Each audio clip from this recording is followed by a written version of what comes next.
할렐루야. 오늘이 우리 충년교회 창립 33주년이 되는 날입니다.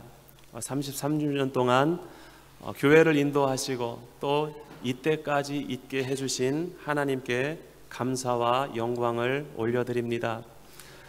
우리 서로 옆에 있는 성도님들 바라보면서 한번 인사하실까요? 지금까지 믿음 지켜주셔서 감사합니다. 지금까지 교회를 함께 세울 수 있게 해주셔서 감사합니다.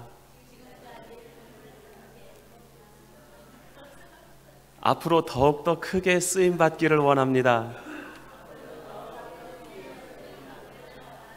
아멘. 오늘 그 예배를 드리기 위해서 준비하고 나오는데 교회 문 앞에서 그 권사님의 이렇게 말씀을 들으면서 저도 나름대로 마음속에 다짐이 되고 또 우리 교회가 어떻게 나가야 할까 하는 그런 생각을 잠시 하게 되었습니다. 33년 전에 32년 전에 처음 교회가 세워질 때 함께 하셨던 그 시간을 짧은 시간 동안 이야기하셨지만 우리 충년교회가 어떻게 이 시간까지 걸어왔는가 하는 것을 생각할 수 있게 되었습니다. 지금은 우리가 식당에서 편안히 앉아서 식사를 하고 있는데 그때는 식당이 없었다고 그렇게 말씀을 하시더라고요. 이 교회 앞에서 식사를 준비를 해서 먹는데 여러 가지 준비를 할 수 없어서 재료를 준비해서 비빔밥을 만들어서 거기서 같이 식사를 하면서 교제를 나누고 그러면서 지금까지 교회를 세워왔습니다. 그런 이야기를 들었습니다. 여러분들이 신앙생활을 하시는 그 기간 동안 나름대로의 그런 세월들이 있으셨을 것입니다. 교회를 10년 동안 섬기신 분들은 10년의 세월 동안, 20년을 섬겨오신 분들은 20년의 세월 동안, 또 30년을 섬겨오신 분들은 30년의 세월 동안 주님께서 함께 해주셔서 이 교회가 어떻게 세워갔는지 그 시간들을 기억하고 계실 것입니다. 지금까지도 인도해 주신 하나님께서 앞으로 우리 충년교회 비전 가운데 함께 해주시고 또 처음 교회를 세울 때에 하나님께서 계획하시고 목적하신 것이 우리들을 통해서 우리 모든 성도님과 저희들이 함께 합력함으로 그 뜻을 이루어 나갈 수 있기를 주님의 이름으로 축원드립니다. 우리가 지난주에서부터 교회론에 대한 그런 고백을 함께 묵상하고 있습니다. 사도신경을 강해를 하면서 저는 조금 쉽게 생각을 했어요. 짧은 우리 그 고백을 몇 번에 나누어서 함께 간단하게 살펴볼 수 있을 것이다 이렇게 생각을 했는데 시간이 지나면서 점점 더 깊어져 가는 것을 느끼게 됩니다. 한 문장으로 되어진 그 짧은 고백이지만 그 안에는 우리 신앙의 모든 것이 들어가 있습니다. 그리고 그 고백은 성경 66권에서 하나님께서 말씀하신 그 계시의 말씀을 우리가 받아들이고 그것을 내 신앙으로 인정하며 또한 하나님의 백성으로 이것을 따라 살아가겠습니다. 이런 고백이 묻어 있습니다. 그러니까 간단한 작업이 아닙니다. 그리고 그동안 소홀하게 생각했던 그런 부분들도 그 요소에서 나타나는 것을 보게 됩니다. 지난주와 이번 주 두 주에 걸쳐서 교회론에 관한 그러한 고백을 우리가 묵상합니다. 거룩한 공회와 성도가 서로 교통하는 것과 하나님께서 세우신 공교회를 믿습니다. 그리고 그 교회 안에 있는 성도의 교제, 나는 성도의 교제를 믿습니다. 이러한 고백입니다. 우리의 믿음에서 또 우리 신앙에서 이것이 고백의 대상이다라고 생각하지 못하는 그러한 부분들이기도 합니다. 성도 여러분, 우리가 신앙생활하면서 나의 믿음에서 이것이 나의 고백이다라고 깊이 생각해 보셨습니까? 하나님께서 허락하신 이 교회 안에서 하나님께서 허락하신 우리 지체들의 그 교제가 나의 믿음의 대상이다, 이렇게 생각을 해 보셨습니까? 그러나 성경 말씀 안에서는 이것이 우리의 고백이 되어야 한다라고 말씀을 하고 있습니다. 얼마 전부터 그 한국 교회에 유행하는 그런 단어들이 있는데 그 중에 가나안 성도다라고 하는 그러한 단어가 있습니다. 여러분들도 들어보셨죠? 못 들어보셨습니까? 교회에 대해서, 우리의 믿음 생활에 대해서 조금 관심을 갖고 컴퓨터를 열어서 인터넷 세상에서는 교회를 어떻게 바라보는가, 그런 고민을 조금 해보시면 가나안 성도, 가나안 교회라고 하는 그러한 단어들이 종종 눈에 띄게 됩니다. 어느 집사님이 쓰신 그 책이 지금 이러한 그 운동을 일으키는 중심에 있기도 한데요. 호주에서 신앙생활을 하고 있는 그러한 분입니다. 그리고 지금은 그 가나안 성도들이 모여서 예배드리는 그런 예배 처소를 만들고 그곳에서 예배가 이루어집니다. 가나안 성도, 그 가나안은 우리가 알고 있는 그 가나안 땅이 아닙니다. 이 단어가 유행하게 된 것은 가나안을 거꾸로 한 데에서 시작이 됐습니다. 가나안을 거꾸로 하면은 무슨 단어가 됩니까? 얼른 써보시고 거꾸로 읽어보세요. 가나안을 거꾸로 하면 뭐가 됩니까? 안나가. 안나가 성도. 어디를 안 나갈까요? 교회에 안 나가요. 그런데 안 나가는데 성도가 될 수 있을까요? 근데 안 나가는 성도랍니다. 교회에 나가지 않는 분들, 교회를 스스로 안 나가기는 어렵습니다. 못 나가겠죠. 여러 가지 일들로 인해서, 받은 상처가 있어서, 시험이 들어서, 여러 가지 일들로 인해서 교회를 나가지 못하는 분들이 있습니다. 그런데 스스로 생각할 때에 나는 믿음 없는 사람이 아닙니다. 나는 믿어요. 믿는데 교회를 나갈 수 없어요. 그래서 그런 사람들을 일컬어서 가나안 성도다, 이렇게 한국교회가 이야기를 합니다. 엄청나게 많은 사람들이 내 마음으로는 예수를 믿는데 교회를 나가지 않는다고 합니다. 가톨릭 교회에는 그런 분들이 굉장히 많아요. 한국이 아닌 그 서방 세계에 자신이 가톨릭 성도다라고 이야기하는 그런 분들은 평생 동안 3번만 성당에 나가도 가톨릭 교회 성도다, 이렇게 이야기를 해요. 태어나서 세례 받을 때 영세라고 그러죠. 그리고 결혼할 때, 그리고 죽어서 장례식을 치를 때, 이렇게 3번만 성당에 나가도 나는 가톨릭 신도다, 그렇게 이야기를 한다고 합니다. 그런데 우리 개신교에서 우리가 예수님을 믿고 하나님의 자녀가 되었다, 나는 그리스도인이다, 이렇게 이야기할 때 최소한 주일은 하나님 앞에 나와서 예배드리고 성도의 교제를 갖습니다. 한국에 그런 많은 가나안 성도라고 일컬어지는 그런 분들을 위한 그런 사역들이 고민이 되고, 또한 그것을 사역으로 실행하는 그런 많은 분들이 있습니다.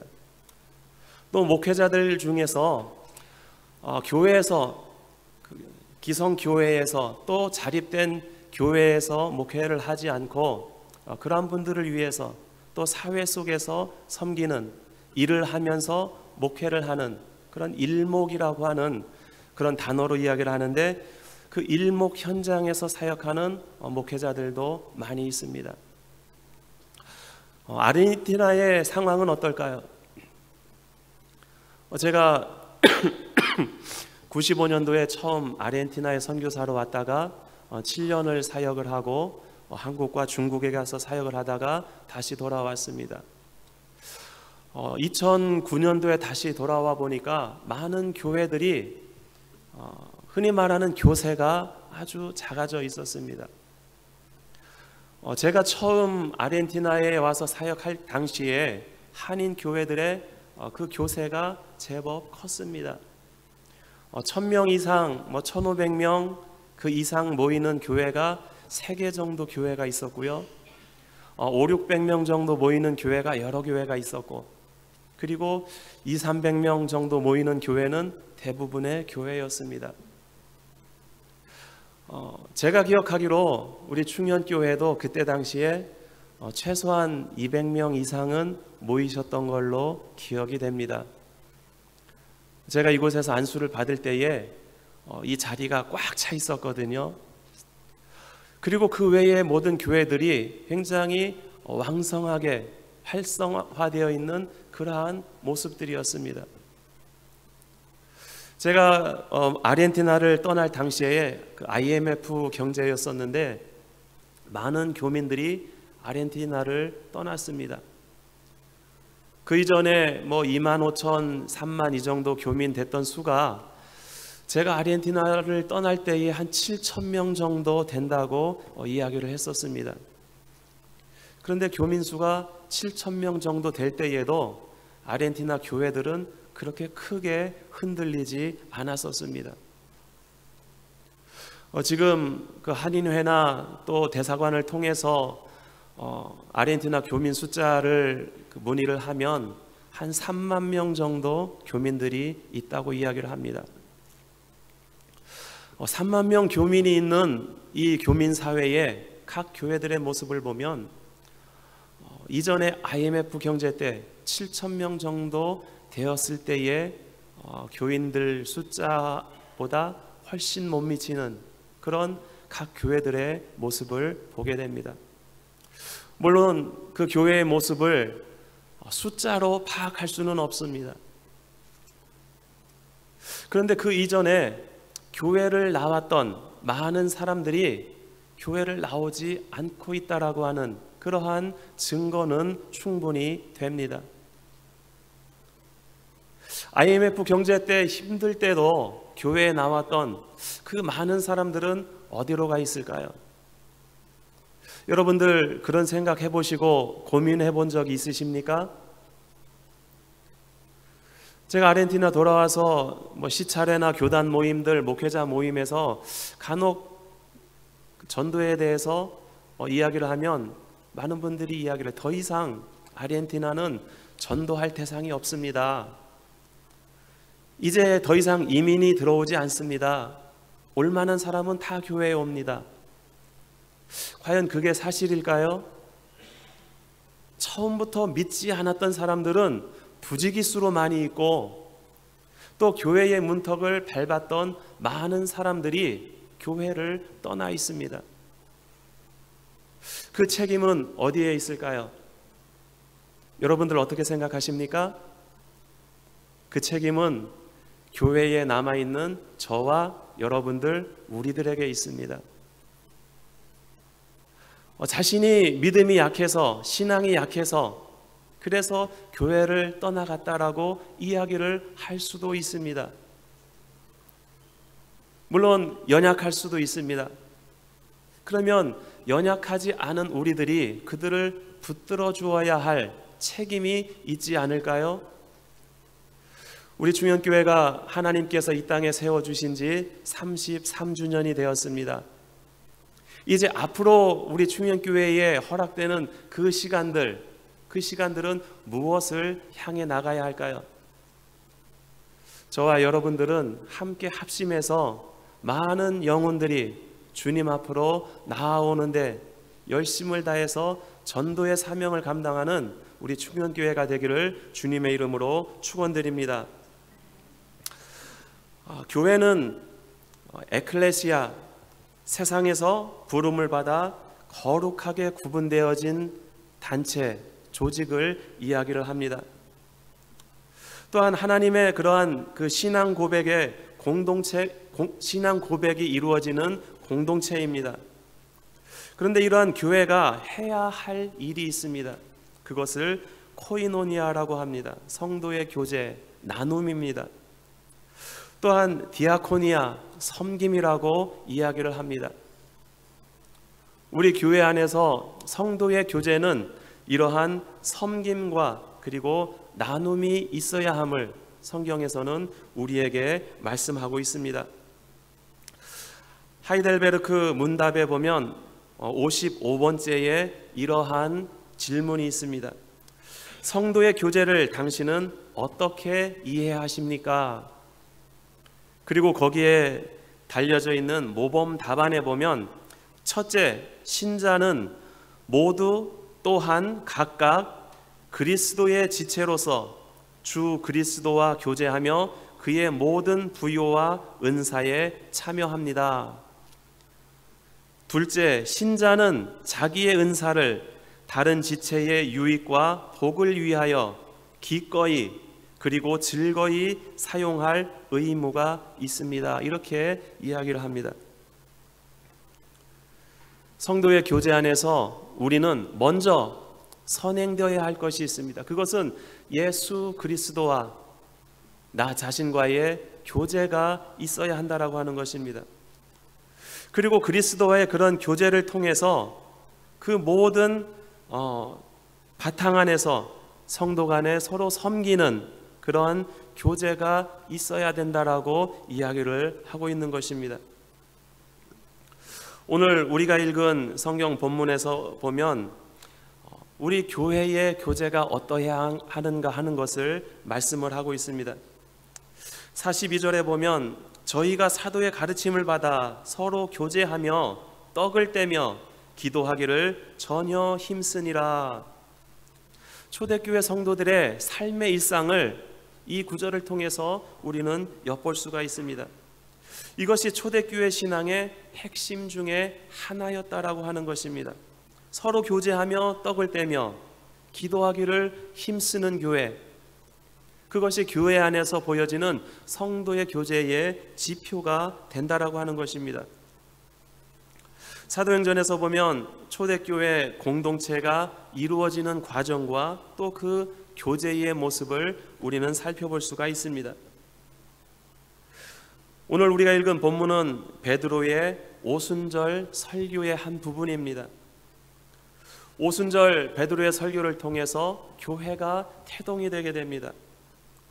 예수님께서 십자가를 지시고 죽으시고 또 장사 지낸 뒤에 부활하셔서 승천하시기 전에 제자들에게 말씀을 합니다. 너희는 기다려라. 무엇을 기다리라고 하셨습니까? 성령이 오실 것을 기다려라. 너희가 그 성령의 강림을 기다리고 성령께서 너희들이 해야 할 일을 밝히 보여주실 것이다. 이렇게 말씀을 하셨습니다. 사도행전 1장 4절, 5절, 8절에서 말씀을 합니다. 사도와 함께 모이사 그들에게 분부하여 이르시되 예루살렘을 떠나지 말고 내게서 들은 바 아버지께서 약속하신 것을 기다리라. 요한은 물로 세례를 베풀었으나 너희는 몇 날이 못되어 성령으로 세례를 받으리라. 8절에 보면 오직 성령이 너희에게 임하시면 너희가 권능을 받고 예루살렘과 온 유대와 사마리아와 땅끝까지 이르러 내 증인이 되리라. 이렇게 말씀을 합니다. 과연 예수님께서 말씀하신 그 성령은 사도행전 2장에 이르러서 이 땅에 강림하시게 됩니다. 그리고 성령의 강림을 체험한 예수님의 제자들은 그 성령의 힘을 입어서 말씀을 증거하는, 복음을 전하는 데에 힘을 쏟게 됩니다. 오늘 본문 말씀은 베드로가 성령 충만해서 이스라엘 회중 앞에, 유대인들 앞에 서서 설교를 하는 그러한 말씀의 한 부분입니다. 선지자를 통해서 예언한 예수 그리스도 메시아는 과연 이 땅에 오셨다. 그런데 그분을 너희는 십자가에 못 박게 내어주었다. 너희들로 말미암아서 예수 그리스도는 십자가에 못 박혀 죽었지만 하나님께서 그를 다시 살리셨고 우리를 구원케 하셨다. 그리고 우리가 바로 그 증인들이다, 이렇게 이야기를 합니다. 2장 36절에 보면 베드로가 이렇게 이야기를 합니다. 그런즉 이스라엘 온 집은 확실히 알지니 너희가 십자가에 못 박은 이 예수를 하나님이 주와 그리스도가 되게 하셨느니라. 너희가 십자가에 못 박아 죽게 한 그 예수 그리스도가 우리의 주와 그리스도가 된 것을 너희는 확실히 알아야 한다. 이러한 베드로의 설교를 들은 유대인들은 마음속에 찔림을 얻습니다. 그리고 이 말씀에 대해서 반응을 합니다. 그들이 어떤 반응을 보이고 있습니까? 예수님께서 이 땅에 오셨을 때에는 예수님을 핍박하고 박해하고 십자가에 달아 죽이려고 하는 그러한 음모를 꾸몄던 유대인들이었습니다. 그러나 베드로의 설교를 들으면서 그들의 마음에 찔림을 얻습니다. 그리고 베드로에게 나와 이야기를 합니다. 그들이 이 말을 듣고 마음에 찔려 베드로와 다른 사도들에게 물어 이르되 형제들아 우리가 어찌할꼬? 형제들아 우리가 어찌할꼬? 당신의 말이 맞다. 과연 하나님께서 예수 그리스도를 이 땅에 보내주셨는데 우리가 그를 믿지 못했고 십자가에 내어주어서 십자가에 달려 죽으셨다. 너희들이 증인이라고 이야기하는 것처럼 하나님께서는 과연 그를 살리셨고 그리고 승천하셨다. 그런데 우리가 어찌해야 할꼬? 우리의 죄를 우리가 어찌해야 할꼬? 이렇게 제자들에게 묻습니다. 베드로는 그들을 38절에서 40절까지 보면 이렇게 권면을 합니다. 베드로가 이르되 너희가 회개하여 각각 예수 그리스도의 이름으로 세례를 받고 죄 사함을 받으라. 그리하면 성령을 선물로 받으리니 이 약속은 너희와 너희 자녀와 모든 먼데 사람 곧 주 우리 하나님이 얼마든지 부르시는 자들에게 하신 것이라 하고 또 여러 말로 확증하며 관하여 이르되 너희가 이 패역한 세대에서 구원을 받으라. 예수 그리스도를 믿고 그의 이름으로 세례를 받고 너희가 이 패역한 세대에서 구원을 받으라. 이렇게 권면을 하고 있습니다. 초대교회는 이러한 믿음과 고백을 통해서 이루어지게 됩니다. 베드로의 이런 고백의 설교를 통해서 많은 사람들이 예수님께로 나아옵니다. 그리고 그 교회는 성도들의 교제가 이루어지게 됩니다. 42절에서 46절까지 보면 초대교회 성도들이 어떻게 서로 교제하면서 살았는지를 우리에게 말씀해 줍니다. 그들이 사도의 가르침을 받아 서로 교제하고 떡을 떼며 오로지 기도하기를 힘쓰니라. 사람마다 두려워하는데 사도들로 말미암아 기사와 표적이 많이 나타나니 믿는 사람이 다 함께 있어 모든 물건을 서로 통용하고 또 재산과 소유를 팔아 각 사람의 필요를 따라 나눠주며 날마다 마음을 같이하고 성전에 모이기를 힘쓰고 집에서 떡을 떼며 기쁨과 순전한 마음으로 음식을 먹고 하나님을 찬미하며 또 온 백성에게 칭송을 받으니 주께서 구원받는 사람을 날마다 더하게 하시니라.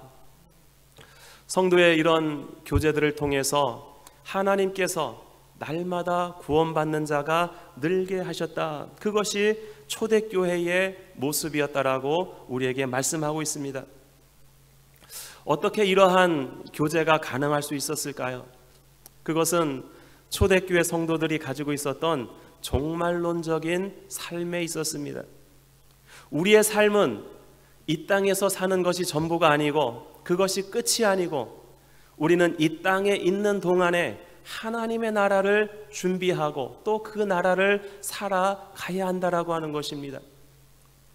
예수 그리스도를 알기 전에는 죄악 가운데서 살며 이 땅에 있는 모든 것을 누리는 것이 목적이었다면 예수 그리스도를 통해서 하나님의 백성이 된 사람들은 하나님의 나라를 살아가는 데에 집중해야 한다라고 하는 것입니다.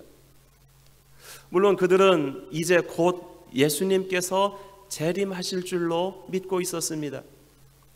그래서 예수님께서 재림하시기 이전에 우리의 삶을 통해서 하나님의 나라를 이루어 가자고 하는 그러한 종말론적인 삶을 살고 있었습니다. 그래서 자신의 모든 것을 내어놓고 그것을 통해서 복음을 전하는 일에 헌신할 수 있는 그러한 초대교회 성도들의 삶이 있었다라고 하는 것입니다. 오늘날 우리의 삶에도 동일한 가치와 그리고 동일한 목표가 있어야 할 것입니다. 이러한 성도의 교제의 절정은 성만찬에서 이루어졌습니다. 예수님께서 잡히시기 전에 제자들과 마지막 유월절 음식을 드셨던 그때를 제자들은 기억하고 있습니다. 예수님께서 떡을 떼어 주시며 받아 먹어라, 이것은 나의 몸이다. 그리고 잔을 주시며 너희가 다 이것을 마셔라, 이것은 죄 사함을 얻게 하려고 많은 사람을 위하여 흘리는 바 나의 피 곧 언약의 피니라. 예수님께서 제자들과 함께 하셨던 그 만찬을 기억하면서 제자들이 모여서 하나님 앞에 예배 드릴 때마다 그러한 만찬을 통해서 그들의 신앙을 고백하였습니다. 그런데 이러한 초대교회의 예배와 그 성만찬의 전통에 위기가 찾아오게 됩니다. 고린도전서 11장 17절에 보면 고린도 교회에 분쟁이 일어나게 됩니다.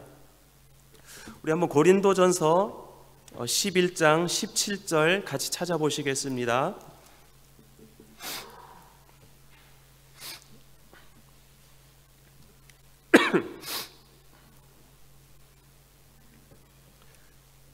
찾으셨으면 17절 다 같이 한 목소리로 읽으시겠습니다. 시작. 내가 명하는 이 일에 너희를 칭찬하지 아니하나니 이는 너희의 모임이 유익이 못되고 도리어 해로움이라. 사도 바울이 고린도 교회를 향해서 이렇게 이야기를 합니다. 내가 너희를 칭찬하지 아니한다. 그 이유가 무엇입니까? 너희의 모임이 유익이 못되고 도리어 해로움이라. 지금 사도 바울이 고린도 전서를 통해서 편지를 쓰고 있는 곳은 교회입니다. 하나님의 교회입니다. 정확하게는 고린도 교회입니다. 그런데 바울은 교회를 향해서 이렇게 이야기를 합니다. 너희 교회가 지금 유익이 되지 못하고 오히려 해롭다. 그래서 나는 이 교회를 칭찬하지 못한다. 18절부터 22절까지 보면 그 이유에 대해서 설명을 합니다. 먼저 너희가 교회에 모일 때에 너희 중에 분쟁이 있다 함을 듣고 어느 정도 믿거니와 너희 중에 파당이 있어야 너희 중에 옳다 인정함을 받는 자들이 나타나게 되리라. 지금 교회 안에 분쟁이 있는 것을 내가 듣고 있다. 너희 교회 안에 분쟁이 있으므로 너희를 칭찬하지 못하고 그리고 너희 교회가 해롭다 이렇게 이야기를 합니다. 그리고 너희 중에 파당이 생겨난다. 파당이라고 하는 것은 무엇입니까? 서로가 서로 간에 각자의 그룹이 생기는 것입니다. 우리 교회는 예수 그리스도의 피로 사신 교회입니다. 그래서 교회의 머리는 예수님께서 되시고 우리 교회는 각 지체들은 그 머리에 속해 있는 몸이다, 지체다 이렇게 이야기를 합니다. 우리 몸의 각 지체가 분리될 수 없는데 너희 교회는 지금 파당으로 나뉘어져 있다. 그리고 그 결과에 대해서 이야기를 합니다. 그런즉 너희가 함께 모여서 주의 만찬을 먹을 수 없다. 지금까지는 주의 만찬을 통해서 성도의 교제가 이루어졌었는데 너희 교회 안에 분쟁이 일어나고 파당이 있는 것으로 인해서 주의 만찬을 너희가 먹을 수 없다. 이는 먹을 때에 각각 자기의 만찬을 먼저 갖다 먹으므로 어떤 사람은 시장하고 어떤 사람은 취함이라. 주의 만찬이 타락해 있다라고 하는 것입니다. 모든 제자들이 주일마다 모여서 하나님 앞에 예배드리면서 주의 만찬을 시행을 했습니다. 떡을 뗄 때마다 그것으로 주님의 몸을 기억하고 기념했습니다. 그리고 포도즙을 마실 때마다 주님께서 우리의 죄를 용서해 주시기 위해서 흘리신 그 피를 기억하고 기념했습니다. 그런데 이 주의 만찬이 타락하게 되어서 어떤 사람들은 많은 것을 먹고, 어떤 사람은 많이 먹고 취하고, 또 어떤 사람은 먹지 못하는 그러한 일들이 교회 안에 이루어졌다라고 하는 것입니다. 이 말씀을 보면 주의 만찬을 할 때 교회에서 자신이 먹을 것은 아마 자신이 가지고 왔던 것 같습니다. 서양 사람들이 더치페이라고 하는 걸 좋아하죠. 같이 모여도 각자 자기가 먹은 것은 자기가 내는 것. 아마 교회 안에서도 만찬을 하면서 공동체가 그것을 준비하지 못하고 각자가 자기의 먹을 것을 교회로 가지고 와서 먹은 것 같습니다. 부자들은 배부르게 먹고, 그리고 가난한 자들은 그 시간에 먹지를 못하고 굶주렸다고 합니다. 부자들은 많이 마시고 교회에서 취하였고, 그리고 가난한 자들은 마시지 못했다라고 합니다. 오늘날 우리 한국 교회에 있는 전통 중에서 참 좋은 것 중에 하나가 주일 식사입니다. 우리 예배 끝나면 다 같이 식당에 가서 식사를 하죠. 우리의 식사는 어떻습니까? 식사에 차별이 있습니까? 목사인 저나 장로님들은 곱빼기로 먹고 다른 분들은 적게 드십니까? 위가 큰 사람은 도벌레로 먹을 수도 있고, 위가 작은 사람은 자기가 원하는 대로 적게 먹을 수 있습니다. 목회자 모임에서 여러 목사님들이 이 주일 식사가 문제가 많다, 이런 이야기들을 합니다. 성도들이 주일 식사를 당번을 정해서 돌아가면서 감당을 하는데 그것이 너무 큰 짐이 되고 힘들다. 이것이 짐이 되고 힘들면 폐해야 되지 않느냐, 이런 이야기들을 종종 합니다. 교회에서는 예배만 드리고 각자 식사는 집에 가서 하면 어떻겠는가, 또 그렇게 하는 교회도 있습니다. 또 한국의 요즘 많은 대형 교회들은 예배가 끝나면 성도들에게 식권을 팝니다. 그래서 그 식권을 가지고 교회 식당이나 또는 교회가 지정해 놓은 식당에 가서 식사를 합니다. 이 부분까지 가면 그 식탁의 교제는 아주 멀어지게 됩니다. 아마 그 정도 상황이 된다면 오히려 식사를 하지 않는 것이 더 낫지 않는가, 이런 생각도 들어집니다. 우리 중현교회의 여전도회 회원 여러분들은 어떠십니까? 주일 식사 준비하시는데 혹시 많이 힘드신가요? 너무 힘드시다면 거기에 많은 힘을 쏟지 않으셨으면 좋겠습니다. 제가 중현교회 오기 전부터 아르헨티나에서 소문은 많이 들었어요. 중현교회는 점심밥을 아주 잘 먹는 교회라고, 반찬이 풍성하고 맛있다고, 중현교회 그 여전도회 회원들은 음식 솜씨가 아주 좋다고, 그런 이야기를 자주 들었습니다. 그리고 시차례 할 때 오면 김진무 목사님이 계실 때인데 굉장히 뿌듯해 하셨어요. 다른 교회에서는 그냥 식당에 가서 식사를 하거든요. 근데 충현교회만 교회에서 준비한 시차례가 끝나고 식사를 하고 그러고 갔었습니다. 다 좋습니다. 그런데 이 안에는 중요한 핵심이 있어야 됩니다.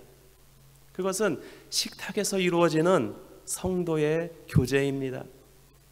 음식이 맛있건 맛이 없건, 반찬 개수가 많건 적건, 그것이 중요한 것이 아니고 그 식탁에서 이루어지는 성도의 교제, 그 아름다운 교제가 교회가 이 세상에 드러나는 그러한 지표가 된다고 하는 것입니다.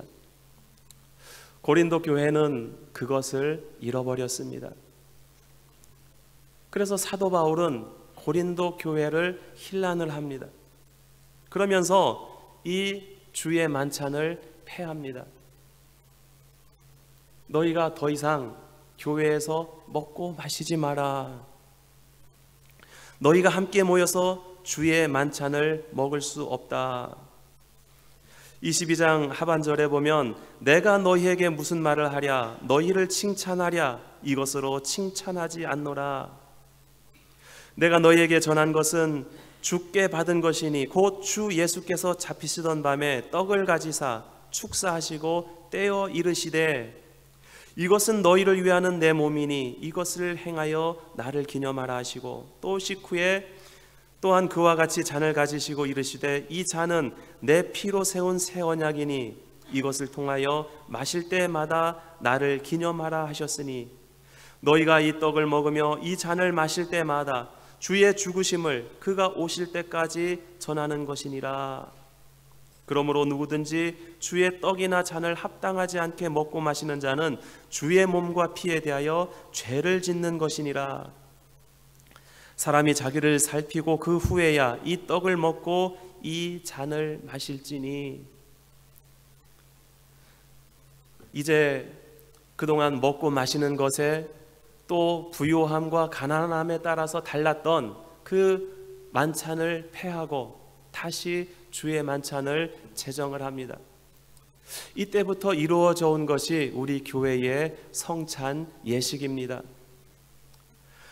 다음 부활주일에 우리가 성찬 예식을 진행을 하려고 하는데요, 우리가 주의 만찬을 마실 때마다 그 뜻을 우리 마음속에 새겨야 한다고 말씀을 합니다.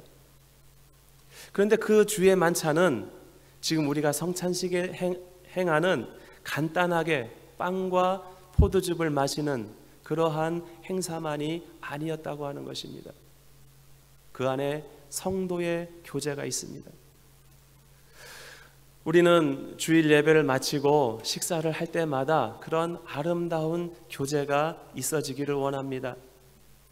또 그 교제를 위해서 음식을 준비하시는 전도회들에서도 너무 피곤해서 우리가 섬기는 것이 기쁨이 되지 않는 그 정도의 준비는 하지 마시기 바랍니다. 감당할 수 있을 만큼 준비하시고 또 그 안에서 기쁨과 아름다운 교제를 나누는 우리 충현교회의 그러한 교제, 성도의 교제가 있어지기를 원합니다. 우리가 신앙생활을 할 때에 서로가 성격이 다르고 또 우리의 생각이 다르기 때문에 많은 부딪힘들이 있을 수 있습니다. 그럼에도 불구하고 이러한 성도의 교제는 필요하다고 성경에서는 말씀을 합니다. 내가 상처를 받아서 실망해서 실족해서 아픔이 있어서 잠시 교회를 떠나 있을 수도 있습니다. 그런 가난한 성도들이 있을 수도 있습니다. 그러나 나 혼자 골방에서 기도할 수 있고 인터넷을 통해서 예배를 드릴 수도 있습니다. 그러나 그것이 교회의 표지는 될 수 없다고 이야기를 합니다. 왜냐하면 그 안에서는 성도의 교제가 이루어지지 않기 때문에 그렇습니다. 몇 주 전에 우리 교회 그 성도님 중에서 저에게 제보를 하나를 해주셨어요. 목사님, 인터넷 카톡방에 보면 좀 이상한 그룹이 있습니다. 아르헨티나 기독방이라고 하는 곳이 있는데 익명으로 그곳에서 어떤 그 신앙의 교제들을 나눕니다. 그런데 그것이 옳은 것인지 또는 이단에 속한 것인지 알 수 없습니다. 우리 교인들이 혹시 그곳에서 활동을 하는지 광고라도 해야 되지 않습니까? 그래서 제가 몇 주 동안 그 페이지를 계속해서 들어가 보았습니다. 좋은 성경 구절을 올려주고 좋은 신앙의 글들이 올라와 있습니다. 그런데 저에게 제보를 해주신 것과 같이 익명으로 그곳에서 대화를 합니다. 자기 이름을 밝히지 않고 그 방장이라고 하는 사람도 그냥 방장이라고 하는 닉네임으로, 그리고 그곳에 들어와서 은혜를 받고 아멘 아멘 하는 분들도 익명으로 그곳에 들어가서 교제를 합니다. 그것까지는 문제가 없어요. 괜찮아요. 좋아요. 좋은 신앙의 교제들 할 수가 있습니다. 그런데 지난주에 보니까 그 방장이라고 하는 분이 커밍아웃을 하더라고요. 내일 제 생일입니다. 그러면서 제 생일날 여러분들을 초대합니다. 이런 글이 올라왔어요. 그러니까 다른 분들이 막 글을 달아요. 생일 초대를 하면 이 많은 사람들을 다요? 예, 다요. 이 방에 들어와 있는 사람들이 80여 명이 넘습니다. 그 80여 명이 넘는 사람들을 다 자기 생일에 초대를 하겠대요. 식당으로. 그럼 식당 주소를 알려주세요. 그랬더니 저에게 개인적으로 전화를 하거나 메시지를 보내는 분들에게 어디서 식사를 할 것인지 보내드리겠습니다. 저는 연락을 안 했어요. 그냥 계속 보았습니다. 아마 목요일 날 그분의 생일이었던 것 같은데 그날 사진이 이렇게 올라오고, 그리고 그분의 그 실명이 이제 닉네임이 아닌 실명을 써가지고 계속 이제 문자를 올리더라고요. 좀 많은 분들이 모여서 식사를 하신 것 같아요. 그리고 계속해서 그런 글들을 올립니다. 저는 이 부분에서 잘못된 의도다 이렇게 생각을 합니다. 요즘 발달해 있는 인터넷을 통해서 우리가 서로가 신앙을 나누고 또 권면을 해주고 또 은혜를 서로가 나눌 수가 있습니다. 평신도들이라고 한다면 서로 그런 그 닉네임으로 그렇게 교제를 나눌 수 있습니다. 그러면 계속 그렇게 갔어야 돼요. 그런 교제를 하는데 어느 정도 사람들이 80여 명이 되는 그런 그룹이 모여졌을 때에 그때 와서 자신의 이름을 밝히고 사진을, 얼굴을 밝히고 하는 것은 조금 부적절하지 않는가. 조금 더 나아가서 만약 그 사람이 목회자나 선교사라고 한다면 그것은 더욱더 부적절합니다. 목회자의 목회지는 교회가 되어야 합니다. 선교사의 선교지는 선교 현장이어야 합니다. 믿지 않는 사람들에게 예수 그리스도의 복음을 전해야 합니다. 그런데 아직 목회자인지 선교사인지 모르지만 아르헨티나에서 인터넷 매체를 통해서 믿는 사람들에게 기독교방이라고 하는 그러한 이름으로 익명으로 회원들을 모집하고 교제를 나누다가 다시 커밍아웃 하는 것, 만약 목회자나 선교사라고 한다면 너무나도 부적절하다. 어떠한 목적이 있을 수도 있다, 이런 생각이 듭니다. 저는 목회를 맡기 전에 계속 선교사로서 사역을 해왔습니다. 그리고 선교 사역을 하면서 여러 교회들과 관계를 맺어왔습니다. 교회와 관계를 통해서 선교 사역을 힘있게 해나갈 수가 있습니다. 교회와 관계를 맺어야 합니다. 예수 믿는 사람 한 사람을 따로따로 만나서 따로 관계를 맺고 그 사람을 통해서 나의 사역에 힘을 받겠다, 이런 생각을 갖고 있다면 그것은 아주 잘못된 생각이고 그것은 부적절한 행동입니다. 선교사가 교회와 함께 관계를 맺고 사역을 할 때 얼마나 큰 힘을 얻겠습니까? 똑같은 힘을 얻는데 그것이 공적인 교회라고 한다면 그 사역은, 그 선교 사역은 교회의 목회 사역의 한 부분이 될 수도 있는 것입니다. 그런데 그런 공적인 관계를 맺지 않고 따로이 그런 관계 속에서 사역을 행한다면 교회에 유익이 되지도 않고 그 선교의 사역에도 어떤 지원은 될 수가 있지만 큰 유익을 끼칠 수가 없을 것입니다. 아직까지 그분의 목적이 무엇인지 모르지만 계속 살펴볼 것입니다. 아르헨티나에서 무엇을 목적을 하는지, 물론 좋은 뜻을 가지고 그렇게 시작했을 수도 있습니다. 그리고 그분이 그냥 성도일 수도 있고 또는 다른 어떤 준비를 하고 있을 수도 있습니다. 하지만 분명한 것은 교회에 하나님께서 세우신 그 교회와 사역을 같이 하고자 한다면 그러한 교류가 있어져야 되고 그리고 성도의 교제를 함께 하여야만 한다라고 하는 것입니다. 온라인상에서는 온전한 교회가 이루어질 수가 없습니다. 많은 정보는 얻을 수 있습니다. 그런데 그 정보가 교제는 될 수가 없습니다. 교제는 우리가 서로 다름으로 인해서 부대끼고 또 힘든 그런 일들이 일어난다 하더라도 그 속에서 이루어져야만 하는 것입니다. 말씀 두 구절을 여러분들에게 읽어드리고 예배를 마치고자 합니다. 빌립보서 2장 2절과 에베소서 4장 1절입니다.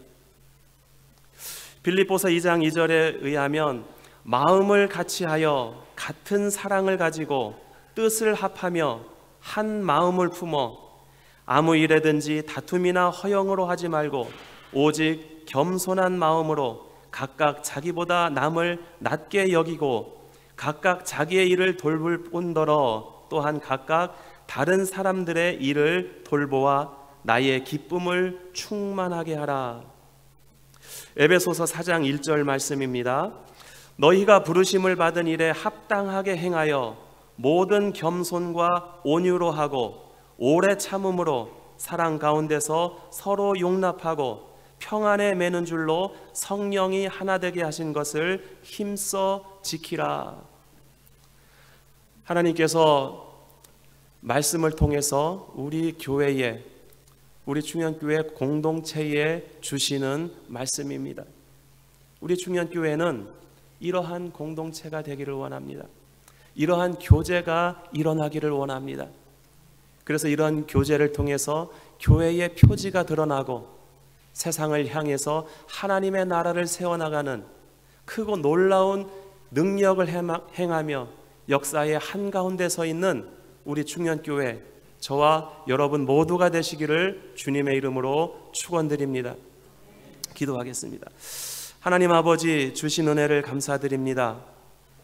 이 땅에 하나님의 교회를 세워주시고 이 교회를 통해서 하나님의 나라를 확장해 나가시기 원하는 주님의 뜻을 저희들이 기억합니다. 때로는 저희들이 연약하고 힘들 때도 있었습니다. 저희들이 주저앉을 때도 있었습니다. 그러나 주님의 말씀을 의지하고 다시 한번 일어서기를 원합니다. 다시 한번 주님의 말씀을 붙들고 달려나가기를 원합니다. 하나님의 나라를 살아가기를 원합니다. 그것을 위해서 먼저 교회 안에 아름다운 성도의 교제가 회복될 수 있도록 인도하여 주시옵소서. 서로의 다름을 인정하고 그것을 감싸주고 또 채워주는 그러한 아름다운 교제가 일어나는 우리 충현교회 공동체가 될 수 있도록 인도하여 주시옵소서. 우리 주 예수 그리스도의 이름으로 기도드리옵나이다. 아멘.